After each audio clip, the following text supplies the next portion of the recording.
The grand chamber of the Galactic Tribunal loomed, a vast expanse of polished obsidian and shimmering energy fields. 1,000 alien delegates filled the tiered seats, their forms a kaleidoscope of evolutionary paths, chitinous exoskeletons, bioluminescent tendrils, towering crystalline figures. Their voices had buzzed in discussion moments ago, but now, silence reigned. At the center of it all stood a single human. Ambassador Elias Carter. His presence was an anomaly. A species barely a century into interstellar diplomacy now stood before the most powerful governing body in the galaxy. He met their collective gaze, unwavering, his stance deceptively relaxed. The Supreme Arbiter spoke, its voice a harmonic resonance that vibrated through the very walls. Humanity has overstepped its bounds. Your intervention in the HFY conflict was an act of aggression. The tribunal demands your unconditional surrender. Murmurs rippled through the assembly. Some species watched with curiosity, others with amusement. To them, humanity was insignificant, a primitive race of warlike creatures who had stumbled into the stars far too early. This moment was a formality, a symbolic crushing of a nuisance. Carter's lips curled, not in amusement, but in something colder. Surrender. He let the word hang, tasting its weight. Then he exhaled sharply, shaking his head. No. The response was met with a beat of stunned silence. Then came the scoffs, the clicking of mandibles, the deep rumblings of laughter from species who had fought wars spanning millennia. The Supreme Arbiter's form pulsed with irritation. You do not understand the gravity of this situation. Carter took a step forward, deliberate. Oh, I understand. You expect us to cower. You expect submission. But that's where you miscalculated. His voice never wavered. If it's war you demand, then war you shall have. The laughter stopped. For the first time in the tribunal's history, uncertainty seeped into the air. The room was silent again, but this time, it was not the silence of authority. It was something far more dangerous. Doubt. Carter let them sit with it. Let them feel the weight of those words. You think this is over before it starts. That your fleets, your numbers, your technology make you invincible. You assume we'll fight the way you expect.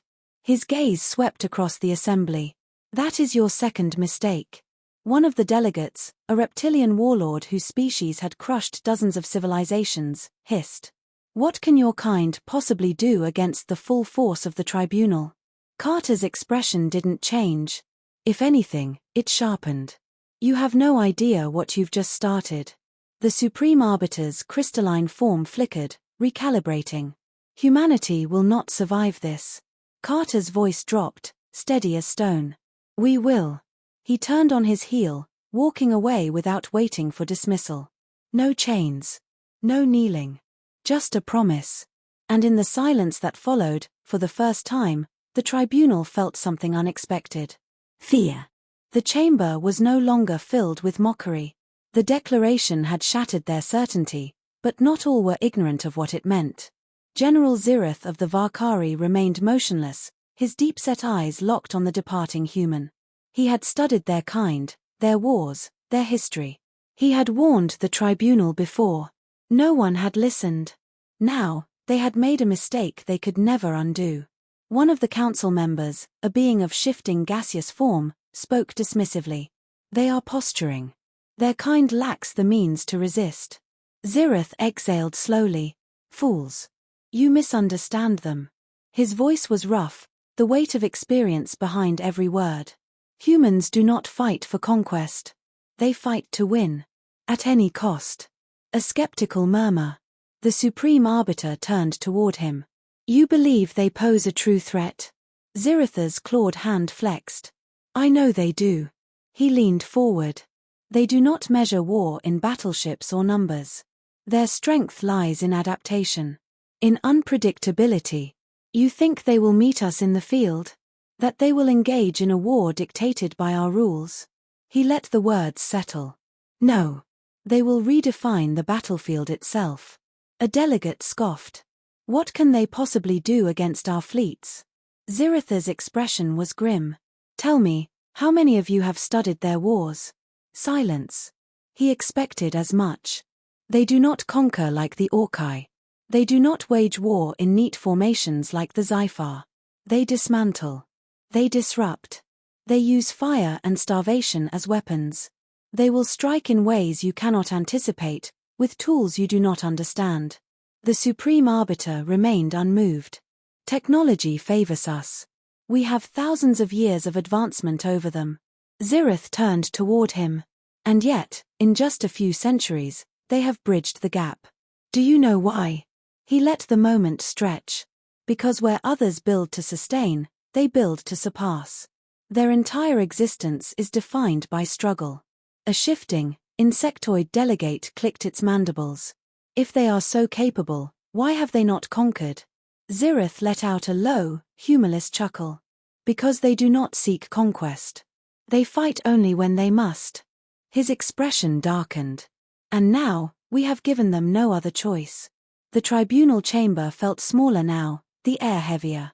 Even those who had laughed before remained silent. The Supreme Arbiter's glow pulsed erratically. You truly believe they will defy us? Ziritha's response was immediate. No. They will do worse. The tribunal was used to control. To absolute dominance. But the Vakari general had seen what happened when humans were backed into a corner. And as he looked around at the powerful races of the galaxy, he realized something. They had no idea what was coming. The invasion fleet arrived in soul space with precision, formations perfect, confidence absolute. They expected resistance. They expected a desperate, uncoordinated defense. They expected humanity to break. Instead, they found nothing. No fleets met them. No planetary defenses activated. The system was silent, empty, too empty. The supreme commander of the tribunal's forces, Admiral Korith, watched from his flagship, irritation creeping into his voice. Where are they? Scanners swept across the system. No warships. No transmissions. Just the quiet hum of planets orbiting their star. It felt wrong. Then, everything changed. A single human transmission cut through every channel, overriding their encrypted networks. A voice, calm and measured, filled the bridge. Welcome to Sol. You should have stayed away. The first attack wasn't a barrage of weapons but a sudden blackout. Thousands of tribunal ships went dark in an instant, systems crashing, navigation scrambling, targeting failing. Confusion spread through the fleet like wildfire. Then came the ambush. Human warships emerged from the shadows of planetary rings and asteroid fields, striking with brutal precision. Not in grand formations, not in open battle. They hit weak points, supply lines, command centers. Then, just as quickly, they vanished. Tribunal forces scrambled to counter, but the enemy was never where they expected. Their fleets, massive and powerful, had always relied on overwhelming firepower. But firepower meant nothing when they couldn't even find their enemy. And then, the real horror began.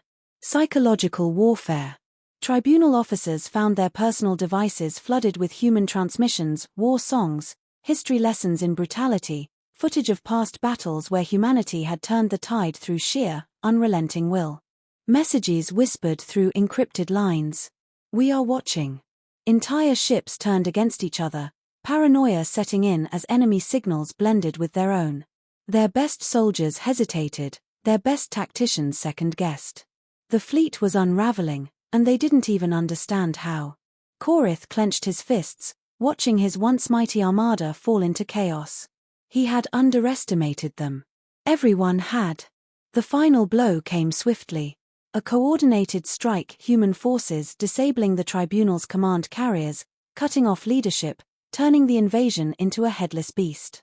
Korith barely had time to process before his flagship's alarms screamed. Boarding parties. Human soldiers, relentless and unyielding, flooding the corridors with brutal efficiency. As he stood, weapon drawn, waiting for the inevitable, a final transmission reached his ears. This is only the beginning. Then, the lights cut out. Panic spread through the tribunal. What was supposed to be a swift conquest had become a nightmare. Entire fleets were lost, commanders missing, supply lines severed. The war had not just turned, it had been rewritten. The Supreme Arbiter's glow pulsed erratically. How is this possible? No one answered.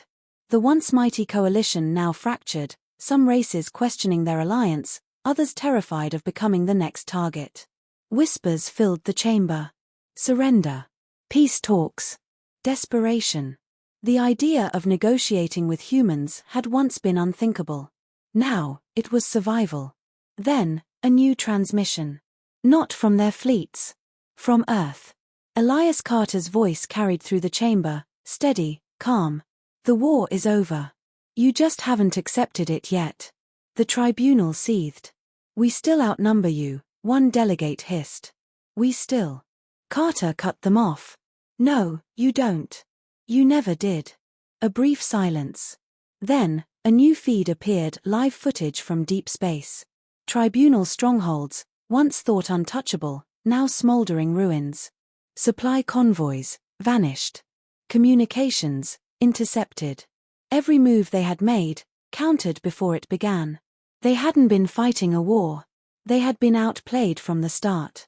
The Supreme Arbiter's form flickered, struggling for control. What are your terms? Carter didn't hesitate. An end to your rule. Humanity will not kneel. We are not your subjects. We never were. The chamber erupted. Some protested, some demanded retaliation, but none had the strength to act. They had lost. The Arbiter's voice, once absolute, wavered. And if we refuse? For the first time, Carter smiled. Not in cruelty. Not in triumph. Just certainty. Then you will see what happens when humans stop holding back. The silence that followed was not shock. It was surrender.